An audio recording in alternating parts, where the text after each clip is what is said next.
সনাতন ধর্মের রীতি অনুযায়ী সনাতনীরা তুলসী গাছকে পবিত্র মনে করে এবং তুলসী গাছকে পূজা করে। প্রিয় দর্শক, কেন সনাতন ধর্মীরা তুলসী গাছকে পবিত্র মনে করেন এবং তুলসী গাছের পূজা করেন সেই বিষয়টা কি জানেন? প্রিয় দর্শক, আজকের ভিডিওতে আমি আলোচনা করব কেন সনাতন ধর্মে তুলসী গাছকে পবিত্র মনে করা হয় আর তুলসী গাছকে পূজা করা হয়। এই তুলসী গাছকে পবিত্র মনে করা এবং তুলসী গাছের পূজা করা এর পেছনে কেবল ধর্মীয় বিশ্বাসই নয়, লুকিয়ে আছে প্রাচীন বিজ্ঞানের এক মহারহস্য।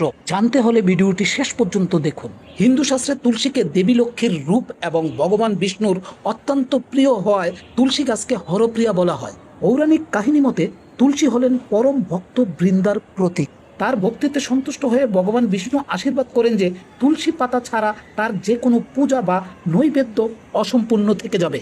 তবে এর আসল রহস্য লুকিয়ে আছে বিজ্ঞানে। প্রাচীন আয়ুর্বেদে তুলসীকে মহা ঔষধ বলা হয়েছে। আধুনিক বিজ্ঞানও বলে তুলসী গাছ প্রচুর অক্সিজেন দেয় এবং চারপাশের বাতাসকে জীবাণুমুক্ত রাখে। প্রাচীন মানুষেরা এই ঔষধি গুণের কথা জানতেন বলেই এই মহামূল্যবান গাছটি যেন অবহেলায় হারিয়ে না যায় সেই জন্য এর যত্ন নেওয়া ও পুজো করার একটি সুন্দর রীতি তৈরি করেছিলেন। প্রিয় দর্শক, প্রকৃতি ও বিজ্ঞানের এমন চমৎকার সব তথ্য জানতে চ্যানেলটি সাবস্ক্রাইব করে পাশে থাকুন।